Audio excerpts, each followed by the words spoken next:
এখন ধরো আমাদের এই ফটোশপটা ওপেন করলাম।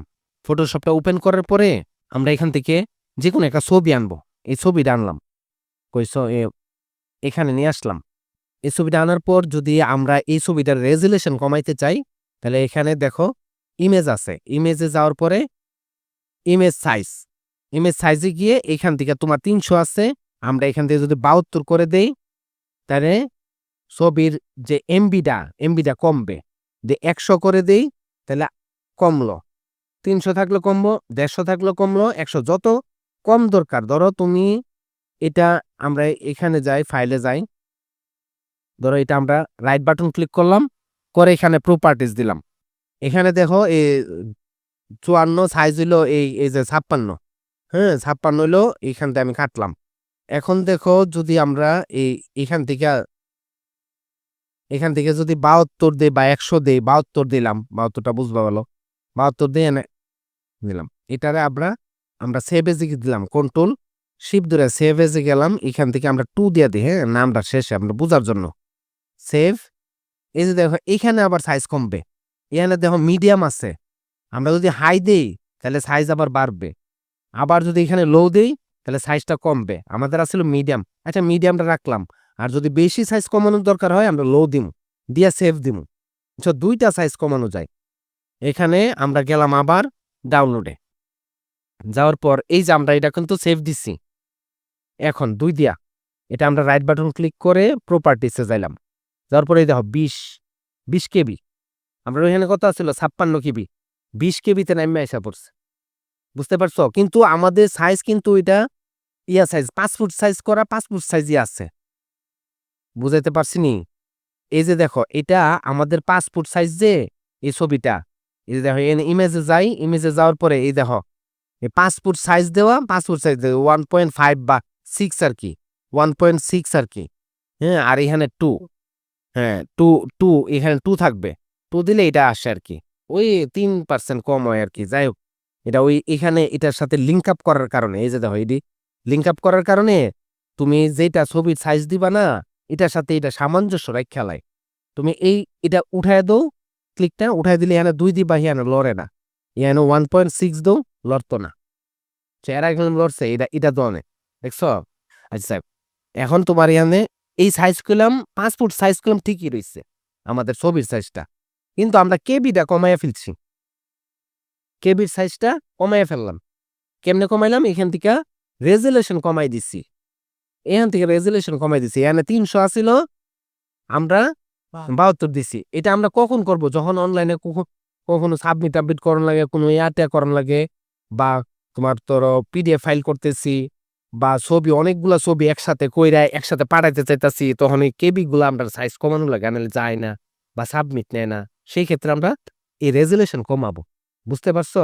তাইলে আমরা এখান থেকে সাইজ-মাইজ বুঝলাম। বা অন্য কোনো যখন তোমার করবা, কোনো পিডিএফ ফাইলও যদি তুমি সাইজ কমাইতে চাও, হ্যাঁ? তখন তোমার দেখা গেছে কি, আচ্ছা ধরো এটা পিডিএফ ফাইল। পিডিএফ ফাইলটারই একটা ফাইলই আছে তোমার এখানের মধ্যে। তুমি এটা ওপেন দিলা। ওপেন দেওয়ার সময় ওই যে তোমার কইলাম না, ওই পিডিএফটা ওপেন করবার সময় এই যে এখানে ধরো আরজিবি আছে কিনা, এখানে যদি CMYK যদি থাকে কোনোভাবে কোনো সময়, তাহলে দেখলাম এটা কালার ঠিক মতো আসবে না কম্পিউটারে। তুমি যখন প্রিন্ট দিতে যাইবা। এখান থেকে তোমার ৮ জিবি করতে হবে। এরপরে তুমি যদি ফাইল সাইজটা কমাইতে চাও, তুমি এখান থেকে এগুলো ফাইল সাইজটা কমায় দিতে পারো। আবার পিডিএফ করতে পারবা। ছ তো এই যে তুমি এখান থেকে ক্লিক করলা। ক্লিক করার পরে এই যে দেখো এখন একটা হজবরল আসছে না, এই যে ইমেজ পিএনজি ফাইল আসছে। বুঝছনি? এটারে তুমি ঠিক করবা কেমনে? সবগুলা সাদা করে লেবা পিছনে। তো এই যে লেয়ারে যাবা, ফ্ল্যাটিং ইমেজ দিবাই, দেখো হয়ে গেছে। বুঝতে পারছো? ফ্ল্যাটিং ইমেজ দেওয়ার কারণে তোমার ফাইলটা সবটা ঠিক হয়ে গেল গা। এই যে তুমি এটা নিলা, নিউ একটা ফাইল নিবা, ধরো নিউ একটা নতুন একটা ডকুমেন্ট খুলবা। এখানে যদি দেখো কোনোভাবে এখানে CMYK আছে, এটা হলো প্রিন্ট প্রেসের জন্য দরকার হয়, হ্যাঁ? কিন্তু আমাদের কম্পিউটার প্রিন্টের জন্য দরকার হয় না। এটা প্রিন্ট প্রেসের জন্য CMYK দরকার আছে। প্রিন্ট প্রেসের জন্য। আর ট্রেসিং এ প্রিন্ট দিতে গেলে এগুলা পত্রিকা অফিসে আগে প্রিন্ট দিত, এখন লাগে না। ট্রেসিং এ প্রিন্ট দিতে হইতো, মানে একটা জল জল কাগজ আছে, এগুলাতে প্রিন্ট দিতে হয় এই CMYK দিয়া। নাম্বারিং 4টা প্রিন্ট দিতে হয় 4 কালারের। ওই 4 কালারের 4টা প্রিন্ট দিলে কিন্তু এডি আসবো ব্ল্যাকই। কিন্তু 4টা যখন CMYK কে তোমার পার্ট বাই পার্ট 4টা ট্রেসিংই লাগাইবো। 4টা কাগজই লাগাইবো একটার উপর একটা। ওই 4 কালারের 4টা প্রিন্ট দিব, প্লেট বানাইবো। ওই 4টা 4 কালারের হইয়া একেকটা হলুদ আইবো, Y দিয়া হলুদ, C দিয়া সায়ান, M দিয়া ম্যাজেন্ডার, হ্যাঁ? এভাবে কইরা তোমার 4টা যখন প্লেটে ও প্রেসে প্রিন্ট হয়, প্রেসে তো তোমার এভাবে ক্যাচ করে না। একটা প্লেট থাকে, প্লেটটা যে কালারের যাবে ওই ছাপাইবো ওই কালার। এই কারণে এটা দরকার হয়। ধরো সায়ানের প্লেটটা, এটা শুধু সায়ান প্রিন্ট হইব। এইটা গিয়ে আবার পড়বো হইলো ম্যাজেন্ডার কাছে। ম্যাজেন্ডার আবার এই ম্যাজেন্ডারের যতটুকু কালার আছে সে ততটুকুই সিলেক্ট কইরা নিব। নিয়ে সেটা ম্যাজেন্ডার প্রিন্ট করব। পার্ট বাই পার্ট কালারটা এপ্লাই করে উপরে। এরকম। এই কারণে এই CMYK এর দরকার আছে। কিন্তু আমাদের কম্পিউটারে এগুলা দরকার নাই। তাইলে এখানে 8 GB যদি না থাকে তোমরা কখনো খেয়াল করবা। বুঝছো? নতুন কোনো তোমার ফটোশপ ওপেন করলা বা কেউ হয়তোবা এমনিতেই CMYK দেয়া রাখছে বা কোনোভাবে ফাইলটা এগুলা খেয়াল করেই তুমি দিবা। তো সবসময় তুমি সিলেক্ট করলে 8 GB আসবো। অনেক সময় আসতে পারে যেমন সেদিন আইসা পড়ছে এরকম। তো এটা তোমরা 8 GB দিয়ে এসেই তোমরা ওপেন করবা। এখন যদি আমি CMYK দিয়া একটা নতুন ফাইল ওপেন করি, এখন তুমি যতই কালার সাজাও, তুমি যখন প্রিন্ট দিবা, সেভ দিবা তখন কালারটা মাইর খাইয়া যাবো, অন্য কালার আইসা পড়বো। হ্যাঁ, আইসা পড়বো। এটা প্রেস প্রিন্টের জন্য দরকার আছে। আবার ধরো তুমি একটা ডিজাইন তৈরি করলা, প্রেসে প্রিন্ট দিবা। ধরো ভিজিটিং কার্ড বা যেকোনো একটা পোস্টার তুমি কম্পিউটার প্রিন্ট দিবা না।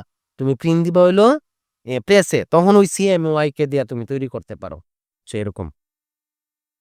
কিন্তু এছাড়া তুমি যখনই এভাবে নিউ বা যেকোনো কিছু ওপেন করবা, এই যে দেখো আগে আমি CMYK দিয়ে দেখাইছি দেখি এখন আবার এটাই শো করতেছে ডিফল্ট হিসেবে।